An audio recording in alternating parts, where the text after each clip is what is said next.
ورنہ خاندان تو کیا، ابا کو تو خود اپنی مردانہ طاقت پر شک ہونے لگا تھا۔ اماں ابا کی زندگی میں اولاد کا اضافہ ہوا تو خاندان والوں کو بھی سکون آ گیا اور وہ ابا کی زندگی سے نظریں ہٹا کر کسی اور دلچسپ موضوع کی تلاش میں لگ گئے۔ دادی جو ابا کی تیسری شادی، اپنی پسند کی بہو اور اولاد پیدا ہونے کی خوشی میں نہال تھی، اب رفتہ رفتہ اداس رہنے لگی۔ اس کا بیٹا اس کے ہاتھ سے نکلتا جا رہا تھا۔ وہ یہ بات کیسے برداشت کرتی؟ جلد ہی دادی کے گھر میں ثانوی حیثیت ہوئی تو دادی سے برداشت نہ ہوا۔ اس نے تیسری بیوی کو بھی طلاق دینے کی آواز اٹھائی تو ابا حیران رہ گیا۔ وہ بھلا اس قدر بھولی بھالی پیاری سی بیوی کو کیوں چھوڑتا جو اس کے بیٹے کی ماں بھی تھی؟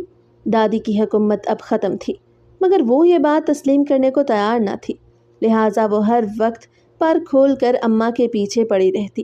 ابا کو یہ سب برداشت نہ ہوتا تو وہ دادی پر چڑھ دوڑتا۔ جلد ہی دادی کو یہ بات سمجھ آئی تو وہ خاموشی کی چادر اوڑھ کر بیٹھ گئی۔ اپنے ہی بیٹے کے ساتھ بھلا وہ کب تک جنگ لڑ سکتی تھی؟ دادی نے ہتھیار ڈال کر مفاہمت کی فضا قائم کرنے کی کوشش کی اور اسی مفاہمت کی چادر اوڑھ کر ہمیشہ کے لیے سو گئی۔ میں نے ہمیشہ سے ابا کو اماں سے محبت جتاتے ہی دیکھا تھا۔ وہ اماں سے کھلے عام عشق و معاشی کا مظاہرہ فرماتا تو اماں پھول سی کھل جاتی۔ ابا کو لگتا تھا کہ یہ سب باتیں سمجھنے کے لیے میں ابھی بہت چھوٹا ہوں۔ چھوٹا تو میں تھا، مگر مجھے یہ سب سمجھ میں آنے لگا تھا۔ پہلے تو مجھے اچھا نہ لگتا کہ وہ اماں سے اتنا قریب ہو، اس لیے میں اماں کو ابا کے خلاف بھڑکانے میں لگا رہتا۔ وہ بھی میری باتوں میں لگ کر ابا کے خلاف ہو جاتی تو میں خوش ہو جاتا، مگر ابا کے گھر آنے پر وہ سب بھول بھال کر ابا کے ساتھ چھیڑ خانی میں مگن ہو جاتی تو میرا دل جل کر خاک ہو جاتا۔ جیسے جیسے میں بڑا ہوا تو مجھے اندازہ ہوا کہ اماں اور ابا کا آپس میں بے حد پیار ہے۔ مجھے ان کا آپس کا پیار اچھا لگتا۔ ابا اماں پر جان چھڑکتا اور ان پر وار صدقے جاتا، مگر گلی محلوں سے گزرتے ہوئے ابا محلے کی عورتوں کو تاڑنا بھی ضروری سمجھتا۔ ابا کو شاید اماں کے علاوہ بھی ہر عورت ہی پسند تھی۔ پتہ نہیں یہ سب میری قسمت کا کھیل تھا یا اس ماحول کی پرورش، لیکن میں بچپن سے ہی خود کو کچھ مختلف سا محسوس کرتا تھا۔ جہاں میرے ہم عمر لڑکے کھلونوں اور کھیلوں میں مصروف رہتے، وہاں میرا دل عجیب و غریب سوچوں میں الجھا رہتا۔ شاید یہ سب کچھ اس ماحول کا اثر تھا جس میں میں پلا بڑھا۔ ابا کی جوان بیوی، اماں کی حسن و نزاکت کی باتیں، دادی کی بار بار مردانگی کے قصے اور محلے کے وہ چھیڑنے والے جملے جو میرے ذہن میں ہمیشہ کے لیے اترتے چلے گئے۔ میری آنکھیں بہت چھوٹی عمر میں وہ کچھ دیکھنے لگیں جو شاید مجھے اس عمر میں سمجھنا ہی نہیں چاہیے تھا۔ ابا کے ساتھ بیہودہ گفتگو کرنے والے رشتہ دار، یا وہ موبائل فون جو ایک دن اماں کے تکیے تلے سے ملا، جس میں چھپ کر کچھ ایسی ویڈیوز دیکھیں کہ میرے اندر کوئی چیز ٹوٹ گئی۔ پہلی بار وہ ویڈیوز دیکھتے ہوئے مجھے کچھ عجیب سا احساس ہوا، جیسے میرے دل و دماغ پر کسی گندے دھوئیں نے قبضہ جما لیا ہو۔ پھر وہ دھواں دن بدن گہرا ہوتا چلا گیا۔ شروع میں ندامت ہوتی، مگر جلد ہی وہ شرم ختم ہو گئی اور یہ سب کچھ ایک معمول بن گیا۔ میرے ہاتھ میں فون ہوتا، کمرہ بند ہوتا اور اسکرین پر وہی گند۔ میں خود کو روکنا چاہتا تھا، لیکن کوئی بھی مجھے واقعی روکنے والا نہ تھا۔ میں بظاہر ابا کی امید اور ماں کی جان تھا، اور جب تک دادی زندہ رہی ان کی آنکھ کا بھی تارا رہا، لیکن اندر ہی اندر میں ایک ایسی اندھی گلی میں داخل ہو چکا تھا جس سے نکلنے کا دروازہ مجھے دکھائی نہیں دیتا تھا۔ میں اور تیرے ابا ساتھ جا کر لڑکی کو دیکھ کر آئیں گے، اور اگر ہمیں لڑکی پسند آ گئی تو پھر ان لوگوں کو اپنے گھر بلا لیں گے تاکہ وہ بھی تجھے پسند کر لیں۔ ایسے ہی معاملات طے ہو جائیں گے۔ اماں کو بالآخر ایک لڑکی نظر آ ہی گئی جو کہ ہمسائی عورت نے ہرگز نہ بتائی تھی۔ ہمسائی عورت کی نیت اور ارادہ اماں کو صاف نظر آ گیا کہ وہ اپنی بیٹی اس گھر میں بیاہنے کے چکر میں لگی تھی۔ یہ لڑکی ابا کو کسی جاننے والے نے بتائی تھی۔ اماں نے ساری تفصیل مجھے سنائی اور اپنا ارادہ بتایا تو میں نے فوراً نفی میں سر ہلا دیا۔ یہ کیا بات ہوئی بھلا؟ شادی مجھے کرنی ہے، لہٰذا لڑکی بھی میں خود ہی دیکھوں گا۔ میں تمہاری پسند کی لڑکی سے شادی نہیں کر سکتا۔ میری بات سن کر ماں کا منہ کھلے کا کھلا رہ گیا۔ یہ کیا بکواس کر رہا ہے؟ لڑکے لڑکیوں کو دیکھنے نہیں جاتے، یہ بڑی معیوب بات سمجھی جاتی ہے۔ اور میں نے کون سی غیر خاندانی لڑکی کو پسند کیا ہے؟ یہ لوگ ہمارے پرانے جاننے والے ہیں، خاندانی اور عزت دار ہیں۔ میں اگر انہیں کہوں کہ میرے لڑکے کو لڑکی دیکھنی ہے تو وہ مجھے ہاتھ سے پکڑ کر گھر سے نکال دیں گے۔ اماں نے مجھے حقیقت کا آئینہ دکھایا تو میرے دل کو دھچکا سا لگا۔ مجھے اماں کی پسند پر ذرا سا بھی اعتبار نہ تھا۔ اماں کو تو بکری بھی خوبصورت لگتی ہے، ایسے میں وہ میرے لیے کیا خواہ کوئی اچھی لڑکی پسند کرتی۔ میں چاہتا تھا کہ میری بیوی حسین و جمیل، مکمل طور پر ایک دلکش عورت ہو۔ میری عمر کچھ خاص نہیں تھی، ایف اے مشکل سے پاس کیا اور وہی معمولی سی نوکری اختیار کر لی۔ تبھی سے اماں کو شاہ خرچیاں دکھا کر سمجھا رہا تھا کہ مجھے شادی کرنی ہے، کیونکہ دل سنبھالے نہیں سنبھلتا تھا۔ اماں اب خود ہی لڑکیاں پسند کرنے لگی تھیں، اور اگر وہ میرے لیے کوئی زیادہ عمر کی یا سادہ سی لڑکی لے آتی تو میرے لیے اس سے تعلق قائم کرنا مشکل ہو جاتا۔ ارے اماں، اب وہ زمانہ نہیں رہا کہ جب ماں باپ جو کہہ دیتے تھے وہی مان لیا جاتا۔ تم بس ایک بار ان سے بات تو کرو، ہو سکتا ہے وہ مان جائیں۔ مجھے صرف لڑکی کی ایک جھلک دیکھنی ہے، بس۔ اس کے بعد جو تم کہو گی میں کر لوں گا۔ میں نے اپنی بات پر زور دیا، مگر اماں نے فوراً نفی میں سر ہلا دیا۔ پریشان نہ کر، چپ چاپ مان جا، میں تجھے لڑکی کی ساری خوبیاں بتا دوں گی، شکل و صورت کے بارے میں بھی تفصیل سے سمجھا دوں گی۔ فکر نہ کر، میں تیری پسند جانتی ہوں، جیسے کہے گا ویسے ہی لڑکی پسند کروں گی۔ ہاں، اس کی تصویر ضرور لے آؤں گی، وہ تو دیکھ لینا۔ اماں نے دو ٹوک جواب دیا اور بات ختم کر دی۔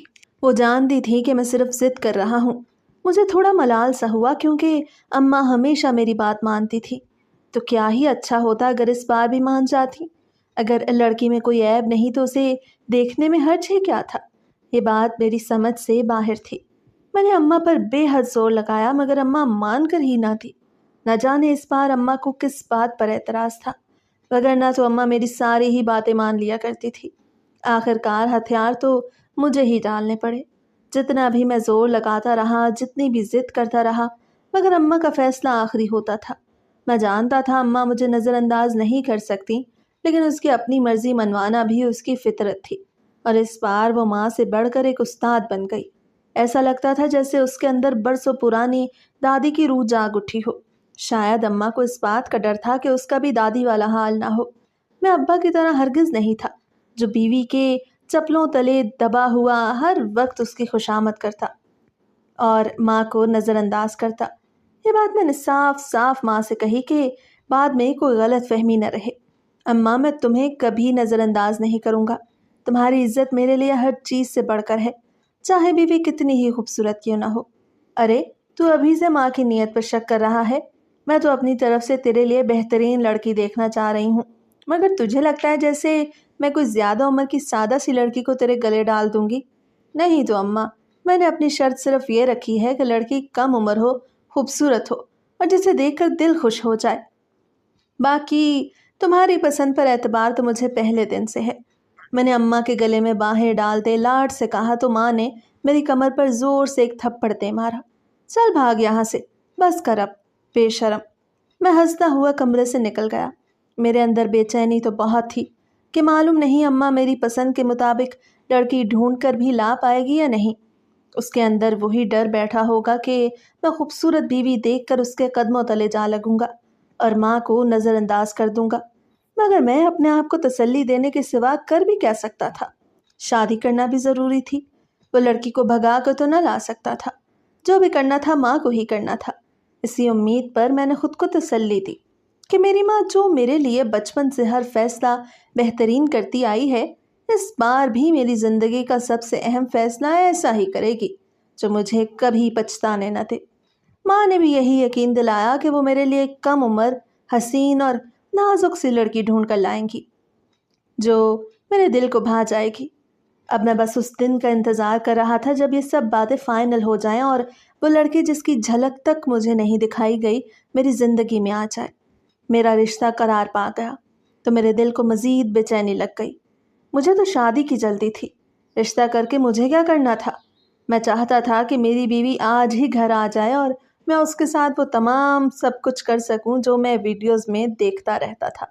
لڑکی والوں کی طرف سے تھوڑی دیر ہے، ان کو تیاری کے لیے وقت چاہیے۔ اماں نے مجھے بتایا تو میں حیرانی سے ماں کو تکنے لگا۔ لو بھلا اماں، شادی کے لیے کیسا وقت؟ ہمیں جہیز کے نام پر کچھ نہیں چاہیے، تم صاف صاف منع کر دو اور بس لڑکی کو 2 جوڑوں میں رخصت کر کے لے آؤ۔ ماں میری بات سن کر ایک بار پھر حیران تھی۔ تیرا دماغ تو نہیں چل گیا؟ 2 جوڑوں میں رخصت کر کے یہاں سے باقی جوڑے میں خود بنا کر دوں گی کیا اس کو؟